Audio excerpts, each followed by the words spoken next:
Hi అండి, అందరికీ నమస్కారం. ఈరోజు అయితే కొత్త కథతో మీ ముందుకు వచ్చానండి. మన ఛానల్ని కొత్తవాళ్ళు చూస్తుంటే ఇప్పుడే సబ్స్క్రైబ్ చేయండి, అలాగే లైక్ చేయండి. కథలోకి అయితే వెళ్ళిపోదాం. వేసవి జాగ్రత్తలు, చిన్నారి పల్లవి కథ. ఒక సుందరమైన గ్రామం, పాడేరు. అక్కడే ఉండేది 8 పల్లవి.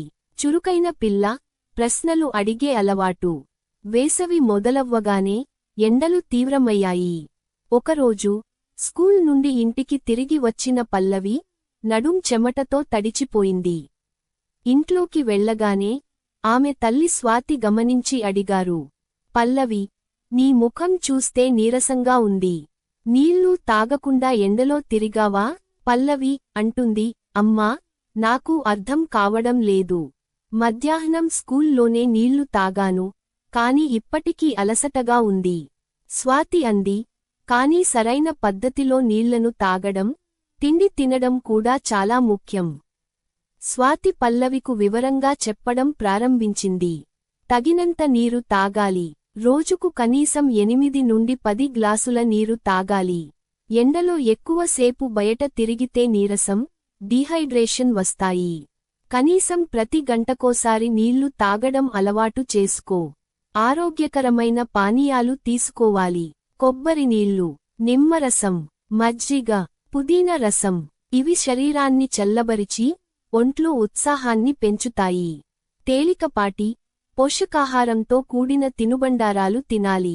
పెరుగు, అన్నం, పుచ్చకాయ, మామిడిపండు, ద్రాక్ష లాంటి నీళ్ల పండ్లు.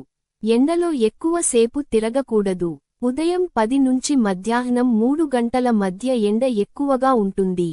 ఆ సమయాల్లో అవసరమైతే క్యాప్, స్కార్ఫ్ ధరించు. అలా కాకుండా పొదల నీడలో ఉండటానికి ప్రయత్నించు. నీళ్లను మట్టి కుండీలో దాచడం. రోజూ లేత తులసి ఆకులను మజ్జిగలో కలిపి తాగడం. వేసవి కాలం కోసం చల్లని దిండు, వాసన గల పొడి లేవల దాచడం. పల్లవి ఆసక్తిగా అంది, ఇవన్నీ పాటిస్తే వేసవిని సులభంగా జయించగలమా?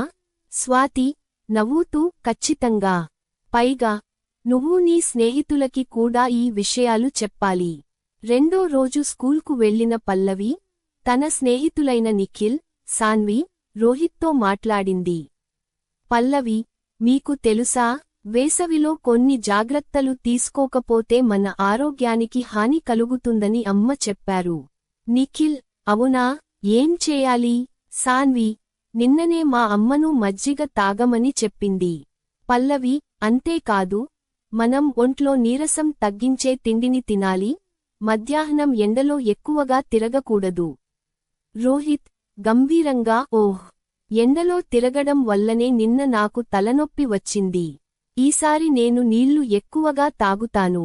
పిల్లలందరూ ఈ టిప్స్ పాటించాలని నిర్ణయించుకున్నారు.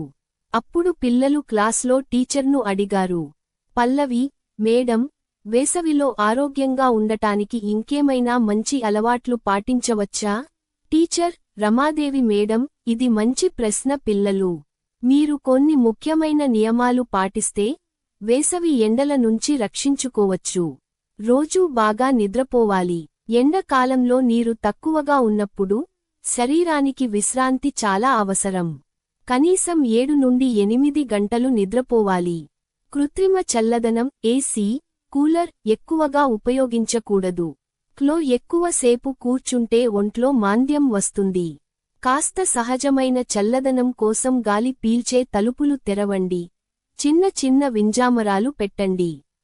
వడదెబ్బ లక్షణాలు గుర్తించాలి. ఎవరైనా ఆకస్మికంగా తలతిరగడం, అధిక చెమట పట్టడం, నీరసం రావడం వంటి లక్షణాలు కనిపిస్తే వెంటనే కొబ్బరి నీళ్లు లేదా మజ్జిగ తాగించి చల్లని ప్రదేశానికి తీసుకెళ్లాలి. పిల్లలందరూ టీచర్ మాటలు శ్రద్ధగా విన్నారు. ప్రతిరోజు స్కూల్లో ఆరోగ్యకరమైన పానీయాలను పంచేవారు. వేసవి కాలం మెనూ తయారు చేసి అందరూ పాటించేలా చూశారు. ఎవరైనా ఎండలో నీరసం అనిపిస్తే వెంటనే సహాయం చేసేవారు. ఇలా పాడేరు గ్రామం మొత్తం పిల్లల జాగ్రత్తల వల్ల ఆరోగ్యంగా, ఉల్లాసంగా మారిపోయింది. పాఠం: వేసవిలో సరైన జాగ్రత్తలు తీసుకుంటే ఎండ ఎంతైనా మనల్ని ఇబ్బంది పెట్టలేదు. ఇలాంటి కథలు కావాలంటే మన ఛానల్ని సబ్స్క్రైబ్ చేయండి అలాగే లైక్ చేయండి మళ్ళీ కొత్త వీడియోతో అయితే కలుద్దాం థ్యాంక్ యూ